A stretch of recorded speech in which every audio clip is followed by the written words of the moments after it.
बिस्मिल्लाहिर्रहमानिर्रहीम। दोस्तों 10 मार्च 2026 को गोल्ड अपने प्राइस के हवाले से कैसा रहेगा, क्या गोल्ड को हमने हर डिप से बाय ही उठाना है, ये सब कुछ डिस्कस करेंगे आज की वीडियो में। वीडियो में आगे बढ़ने से पहले एफएक्स गोल्ड प्रेडिक्शंस की कम्युनिटी को अगर आपने ज्वाइन नहीं किया तो सोचे क्यों नहीं किया, जहाँ पे trade with reasons, trade with education. अभी आप early in the morning so रहे होंगे या वीडियो देख के अपना प्लान बना रहे होंगे। यहाँ पे हमारे ग्रुप ने पिन पॉइंट एंट्री पकड़ी 26 से 21 बाय, और ये देखिएगा कि ये बाय कितनी लंबी ऊपर गई। यहाँ पे ना सिर्फ ट्रेड दी जाती है बल्कि लम्हा ब लम्हा अपडेट भी दिया जाता है। और वीडियो बनाने से पहले यहाँ पे हमारे ग्रुप ने एक लीड दी थी बाय की 63 से 65, 63 से 55, मगर ये लीड चूंकि इतनी स्ट्रॉन्ग नजर नहीं आई और 63 पे ही हमने ट्रेड को क्लोज करवा दिया। आप इस प्रीमियर ग्रुप का हिस्सा बन सकते हैं। सिंपली क्या करना है कि यहाँ पे दिए गए व्हाट्सएप नंबर पे मेरी टीम के साथ रब्ता करें कि कैसे आप इस प्रीमियर कम्युनिटी में शामिल होके अपने ट्रेडिंग जर्नी को बेहतर तरीके से आगे बढ़ा सकते हैं। कुछ टर्म्स एंड कंडीशंस हैं जिसको मीट करना ज़रूरी है। और जब आप हमारी कम्युनिटी में शामिल होंगे तो कम्युनिटी में शामिल होने के और भी बेशुमार बेनिफिट्स हैं, जहाँ पे मुफ्त लर्निंग दी जाती है। इसके साथ साथ अगर आप हमारे लिंक से हैं तो ये रिवॉर्ड स्पेशल प्रोग्राम हमारा चल रहा है, जिसमें रमज़ान स्पेशल रिवॉर्ड प्रोग्राम है। यानी जो भी आप ट्रेड करते हैं, ब्रोकर आपसे कमीशन चार्ज करता है, हमारा काम है कि उस कमीशन का कुछ परसेंटेज आपको किक बैक करवा के दें। बड़ी यूनिक ऑफर है, इस ऑफर को आप ज्वाइन कर सकते हैं। ऑफर कैसे ज्वाइन करनी है, इससे कैसे आपने बेहतर रिवार्ड बेनिफिट हासिल करना है, ये भी आप इस नंबर पे रब्ता करके पता कर सकते हैं। तो बढ़ते हैं वीडियो की तरफ। लीजिएगा एक्सनेक्स के टर्मिनल पे हम आ चुके हैं और 10 मार्च को सबसे पहले न्यूज़ देख लेते हैं कि यहाँ पे मुकामी दुबई के टाइमिंग के मुताबिक 6 बजे हाईली इम्पैक्ट की न्यूज़ है। ये न्यूज़ क्या लेके आती है? वॉलेटिलिटी लेके आती है। और वॉलेटिलिटी उनको टेंशन देती है जिनको ट्रेडिंग का पता नहीं है, जोन का पता नहीं। जब जोन का पता होगा तो फिर क्या न्यूज़ और क्या वॉलेटिलिटी। आते हैं चार्ट की तरफ। H1 का चार्ट हमें क्या कह रहा है? तो H1 के चार्ट पर अगर हम आए तो H1 के चार्ट में देखिएगा कि ये फ्यूचर्स कलर्स हमें बाय की इंडिकेशंस दे रहा है। यहाँ पे 9 और 26 पीरियड्स की लाइन का क्रॉस ओवर हो चुका है, प्राइस सॉलिड कलर से ऊपर जा चुकी है। और हमारी आज की प्रेडिक्शंस भी हमेशा की तरह मोस्ट प्रोबेबिलिटी बाय की तरफ है। अब टर्निंग जोन कौन सा होगा, कहाँ से अगर नीचे आएगी तो मार्केट प्रेशर में रहेगी, और उसके बाद हम मार्केट को प्रेशर की वजह से रिट्रेसमेंट की तरफ देख सकते हैं। वो जोन्स मार्क कर लीजिएगा, जोन्स मैंने मार्क किए हुए हैं आपके लिए, और इनको आप चार्ट पर अगर मार्क करेंगे तो बहुत आसानी हो जाएगी। अब आज के जो जोन्स है, यहाँ पे ये एक फेब का लेवल था। मैं इंडिकेटर को जरा ऑफ करूं ताकि थोड़ा सा जो है क्राउडली क्लियर हो, और इंडिकेटर बेस पे आप देखें तो यहाँ पे ये एक फेब का लेवल था, और ये कल मैंने रेजिस्टेंस का जोन दिया। उसके बाद मार्केट ने कल इसी जोन से, यानी यहाँ पे ये देखिए ये फेब के लेवल से ही ड्रॉप हुई। फिर यहाँ पे जाके ऊपर जाके ये जो लेवल मैंने दिया था फ्रैक्टल लेवल, जहाँ पे 3 फ्रैक्टल हैं 1 2 3, और इसी से मार्केट रिट्रेसमेंट के नीचे आई। अब आज के जोन्स क्या होंगे? तो आज के जो इसके बाद अगर मार्केट यहाँ से ऊपर बढ़ती है, ये तो फर्स्टली इसको ब्रेक करना जरूरी है। अगर इसको ब्रेक कर देती है और ब्रेक करने के बाद ऊपर जाती है तो ये हमारा ऊपर जाने की शक्ल में रिटेस्ट और टारगेट 5260 है। रिटेस्ट और टारगेट 5260 है, और अगर 5260 को भी स्ट्रेंथ के साथ ब्रेक कर गई तो ये ऑलमोस्ट ये वाला टारगेट है हमारे पास। कौन सा टारगेट है? ये वाला, ये फेब का जो एरिया है, इस फेब के एरिया का फिर टारगेट इसके आसपास होगा अगर इसको क्रॉस कर ले।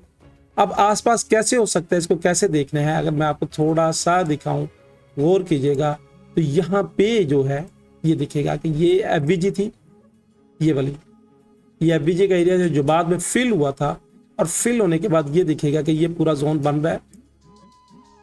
ऑलमोस्ट अगर इसे आप जोन की शक्ल देंगे तो मैं इसको यहाँ से फ्रैक्टल के तौर पे लगाऊं, यहाँ से ऑलमोस्ट स्टार्ट होता है ये इस फ्रैक्टल से, ये वाला। तो ये आप नोट कीजिएगा क्या बनता है 53 से 5303 से 5328, यानी ये पूरा एक जोन जो है हमारे पास, ये अब रेजिस्टेंस का जोन बन जाए। अब इस रेजिस्टेंस का जोन की बनने की वजह और है, थोड़ा सा अगर फाइन करूं, तो फाइन करके मैं इसको ये वाली जो कैंडल की बेस पे ले आता हूँ, ये वाला ऑलमोस्ट। तो ये बनता है ऑलमोस्ट 5606 से लेके 5628 का एरिया जो रेजिस्टेंस का एरिया है, आज का हाई रेजिस्टेंस का एरिया, इस एरिया को आपने नोट करना है। अब प्राइस मैंने कल भी आपसे कहा था, that is the very important zones, ये वाला। इसी जोन के अंदर मैंने कहा था प्राइस घुमाएगी और इसी जोन से मार्केट घुमा के आपको जा रही है। तो ये मेरी नजर में आज का जो टर्निंग जोन है वो यही है, ये वाला पूरा जोन है, जोन बड़ा है। यानी अगर 5119 से ऊपर मार्केट रहेगी तो मोस्ट प्रोबेबिलिटी हम हार्ड डिप से बाय की तरफ देखेंगे, और इसमें अगर इस तरह होने के बाद इससे नीचे आ जाती है तो फिर टेस्ट पे सेल, और लेवल क्या बनेगा 5054 5105, ये मेरे एरिया है आज के, इसको नोट कर लीजिएगा।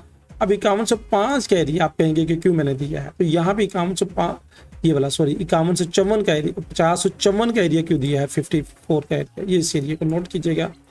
अब यहाँ पे ये फ्रैक्टल, ये यहाँ पे तमाम चीज़ों की रिएक्शंस बनाते, उसके बाद price I bar bar reactions देके ऊपर गई, तो यहाँ पे हाई प्रोबेबिलिटी है कि यहाँ पे क्या है, बायस मौजूद है। अब क्योंकि मार्केट में स्ट्रक्चर क्या था, सेल का बना था, अब ये रिट्रेसमेंट करने के लिए जा रही है, मगर मार्केट घुमाते हुए आपको जा रही है। अब अगर मैं अपने इंडिकेटर को ऑन करूं, थोड़ा सा इंडिकेटर बेस पे भी देख लें, तो इंडिकेटर बेस पे देखेंगे तो यहाँ पे ये जो जोन मैंने आपको दिया है, जो मैंने कहा है कि ये घुमाने का जोन है, ये वाला। अब यहाँ पे देखिएगा, थोड़ा सा गौर कीजिएगा कि यहाँ पे ये टोटल जो एरिया है, ये एक वीक एरिया है क्लाउड का। जब वीक एरिया क्लाउड का बने तो ये ब्रेक करना आसान हो जाता है। अब ये जो लेवल बना है, यहाँ पे देखिएगा एग्जैक्टली 26 पीरियड्स की लाइन आई हुई है, एग्जैक्टली स्पैन 20 सपोर्ट कर रहा है इसको, तो that is a very important area. आज भी सीरियस से मार्केट में अच्छा खासा हलचल रहेगी। मार्केट ये अगर ये करती है तो इस एरिया को अगर ब्रेक करे, इस क्लाउड को ब्रेक करे, तो रिटेस्ट, फिर सेल, ये पहला टारगेट, उसके बाद सेकंड टारगेट 415 और फिर 495 95। अगर इसको ब्रेक करती है तो फिर अगले टारगेट जो मैंने वीकली बेस पे दिए हुए हैं 4927, इनको नोट कर लीजिएगा, अपने पास डायरी में लिख लीजिएगा और इन एरियाज को अपने पास समझ लीजिएगा। अब मैं आपको एक टेक्निकली बात और बताऊं जिस पे गौर करना बड़ा ज़रूरी है आपका। और टेक्निकली बात क्या है, टेक्निकली बात यह है कि अगर यहाँ पे ये जो कैंडल लें, ये कैंडल क्या है, ये पूरी कैंडल H1 की एक कैंडल है जिसकी मैंने बॉटम का भी एरिया दिया है, और ये देखिएगा कि ये हाई, ये पूरी एक कैंडल है, ये पूरी एक कैंडल है, ये वाला, और इसको कहते हैं स्प्रिंग कैंडल। यानी यहाँ पे ऊपर की लिक्विडिटी उसने सारी ली थी, उसके बाद बॉटम पे जाके इसने ये देखिएगा कि बॉटम टैप किया, और टैप करने के बाद दोबारा ऊपर की तरफ बढ़ गई। अब अगर ये स्प्रिंग कैंडल टूट गई ऊपर की तरफ, और टूटने के बाद ऊपर की तरफ गई, तो फिर शार्प मोमेंटम बाय का नजर आए। ये बॉक्स बहुत अहम बॉक्स है, इस बॉक्स से निकलने के बाद मार्केट बफर से निकले। दोस्तों ये थी फोरकास्ट, ये थी एनालिटिक। आपकी राय क्या है, आप मार्केट को किस तरफ देख रहे हैं? क्या मेरे बताए हुए जोन से आपको फायदा हो रहा है? क्या ट्रेडिंग में आप इन जोन से खौफ फायदा उठाते हैं? कमेंट्स में कमेंट्स का जरूर इजहार कीजिए। अल्लाह हाफिज।